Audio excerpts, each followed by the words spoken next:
Hello friends, कैसे हैं आप लोग? आई होप अच्छे होंगे। आज मैं आपके लिए एक नया टॉपिक लेके आया हूँ जो कि है क्लास वर्सेस स्ट्रक्ट। इसमें हम ये देखेंगे कि दोनों में क्या-क्या डिफरेंट है, ठीक है? मैं आपको कुछ पॉइंट्स बताऊँगा सो दैट कि अगर आपको इंटरव्यू वगैरह में पूछा जाता है, आप टू द पॉइंट वही पॉइंट बताओगे तो आई होप चीज़ें क्लियर हो जाएगी।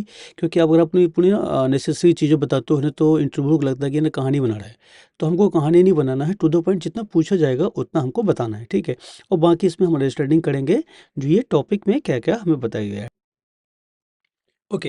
तो सबसे पहले देखते हैं इसमें क्या-क्या पॉइंट डिफरेंट हमारे को पता चलता है। कि सबसे पहले जो होता है क्लास हमारा जो होता है रेफरेंस टाइप होता है, ठीक है? और स्ट्रक्चर होता है वैल्यू टाइप, ठीक है? तो ये मेजर डिफरेंट है, जब अभी कभी बताओगे तो सबसे पहले आपको यही बताना है, ठीक है? दूसरा होता है क्लास जो होता है वो इनहेरिटेंस को सपोर्ट करता है, ठीक है? बट स्ट्रक्चर क्या होता है, सपोर्ट नहीं करता है, ठीक है? स्ट्रक्चर सपोर्ट नहीं करता है, क्लास क्या करता है, सपोर्ट करता है, ठीक है?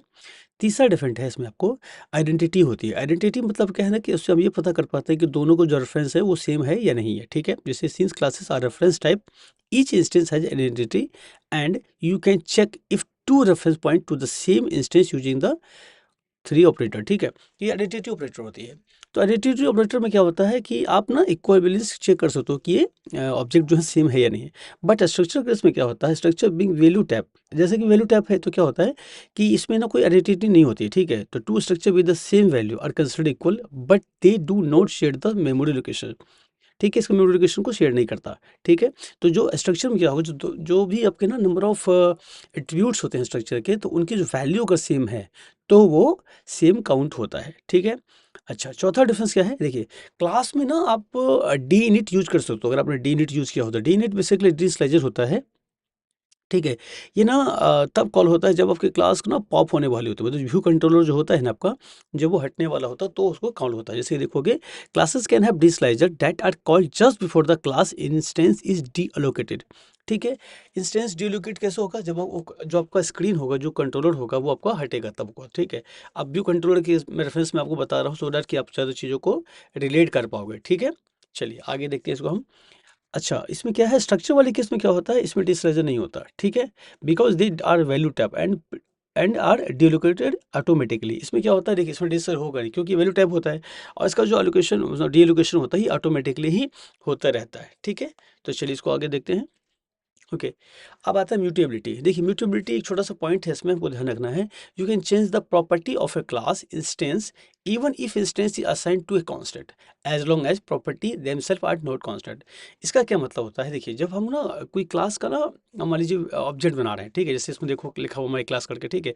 इसमें एक वेरिएबल है, इसमें क्या है वैल्यू लिखा हुआ है, इसमें बाय डिफॉल्ट जीरो वैल्यू दे दिया, ठीक है? अब जब इसको ऑब्जेक्ट बनाओगे तो क्या लिखोगे, let class equals to my class, मतलब जो भी वेरिएबल का नाम दोगे आप। बट जो वैल्यू असाइन कर रहा है ना, जैसे मेरा मर्जी a class dot value equals to 10, तो वो अलाउड है इसमें क्लासेस में, ठीक है? जबकि अगर आप यही सेम चीज़ अपना स्ट्रक्चर में करोगे तो ये अलाउड नहीं है, वो आपको एरर दे देगा, ठीक है? तो if a structure assign to a constant, ठीक है, if a structure assign to a constant you can not modify its property because the structure itself is immutable in this context, ठीक है? इसमें क्या होता है, प्रॉपर्टी को आप चेंज नहीं कर सकते हैं, ठीक है? जैसे देखो दोनों ना लेट के साथ ही स्टार्ट हो रहे हैं, बट क्या है इसमें वैल्यू चेंज हो जाती है, इसमें वैल्यू चेंज नहीं होता है, ठीक है?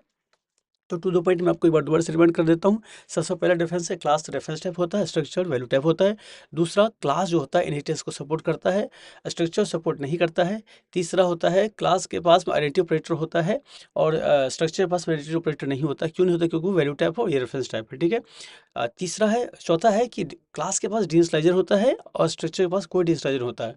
पांचवा है क्लास जो होता है म्यूटेबल होता है, म्यूटेबिलिटी होती है इसमें, और इसमें आप म्यूटेबल नहीं कर सकते, ठीक है? म्यूटेबल इन सेंस जिसमें आपको बताया ना कि जो वेरिएबल आप कांस्टेंट वेरिएबल बनाओगे तो उसकी वैल्यू को आप चेंज कर सकते हो क्लास में, जबकि स्ट्रक्चर में आप ऐसा नहीं कर सकते हो, ठीक है? तो इसमें बेसिकली इतना ही पॉइंट अगर बता दोगे तो काफ़ी हो जाएगा, ठीक है?